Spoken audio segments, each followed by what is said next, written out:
Greetings and love, Hartford. I'm Ras Ravin Ras. This is Rastafari Rising TV. And tonight, I know some of you were expecting Ras Amlak, but he's not here tonight. So tonight, I have with me here Elder Ras Flacko from Jamaica, Ancient Nyabingi Order, and we're just going to kind of get into, discussion as what affects us as Rastafari, black people, city people, country people, Caribbean people, American people, whoever people. We're just going to kind of go over the whole in as much time as we can, bring it down into break it down so I can understand everything and the problems affecting us and how we could come up with possible solutions that we could, bring into the city, get our lives better while we're here, keep everything happening, So, with that said, I would say liberation, first and foremost. We can't go into this with just partiality.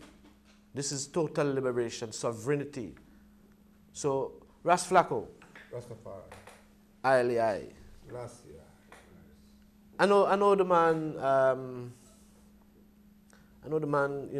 Vibes total liberation as something we must achieve, and Haile Selassie gave us mandates. There's like marching orders, for instance, and he said that tonight we were talking about. He said we should plan.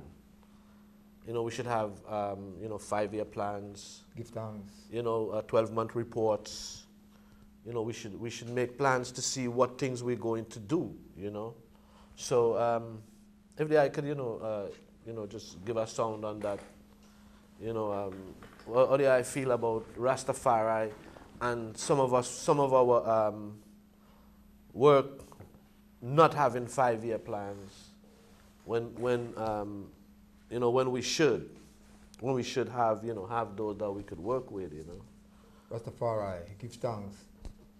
Within the consciousness of one, being Rastafari and being African conscious, there's a serious responsibility and a duty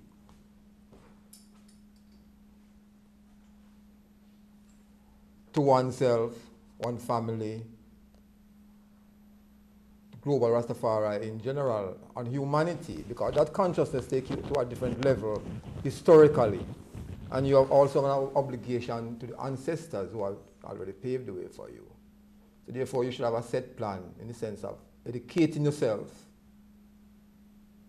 and trying to prove facts, not guessing the things or not questioning the things which one said to you. Therefore, the first step that one has to do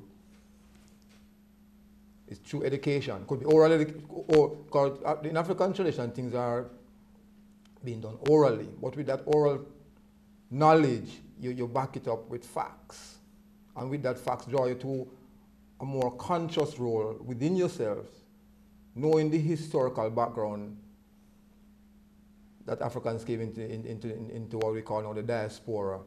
So there's a responsibility of I and I having that knowledge to share and move that knowledge to a higher level, wherein there are committees, there are groups, there are plans forward, say, as Bingy Robin say, segmented plans, 5 years, you see how far you reach with that, you move it on to 10 years, to 20 years, and with that now, the youths now will have a duty to do, knowing that you already started a process more than what the confusion that we see today.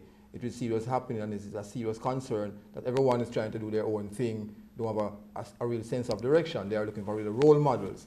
And within I consciousness, I have to really fit that role, because in that sense, we would be denying or not acknowledge the work of their ancestors. Because in no way in I history we can let that history go down and just sit back and read these things and say, when the question is asked, who are you? Maybe you might say you're an American. How far can you trace You know, when you go to deeper roots, you say, are you an African? You say, no. I have no connection there. But the truth, in fact, you are denying your own self and you're denying your ancestry, which is the root. And that will only come through education, wherein you have that responsibility to know who you really are, instead of being a puppet and follow other people's concepts and religions and doctrine. So, you know, being Rastafari, that's where the consciousness rises first, of identity. When you identify yourself now, you can move the other step of setting rules to correct or for protecting your people or those to come to fall into that set trap. So we're saying that you know, liberation is also a form of defense. Exactly. Because if your moral integrity is getting bombarded by for instance, the media, right? See? I mean, we could see several ways that the culture itself is becoming watered down, so to speak. For instance, the dirty wine culture, right? See? Now, somebody recently said to me that you know, it's African culture, it's fertility dances, and that kind of thing. But I'm questioning whether there's a line between vulgarity and what is actually fertility. See? Because there's a mindset, right? There's a like a mindset when you do certain things. Sure. You see, so if you were culturally in that mindset of doing a fertility dance, I don't think it would be considered vulgar.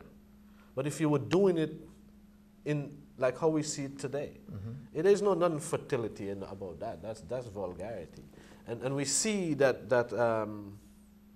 you know, in the dance halls, in the record companies, you know, we call them the flyers. Carnivals and the flyers. Well, the flyers and you know, and how they advertise these things, brochures. See how they advertise these things. Seeing. You see, and it's constant. It's like, you know, always like that. It doesn't stop. Because that is true. Because a fertility dance is like a ritual, an initiation. So that is set within the tradition in that sense. But when you compare like a dirty wine takes us to a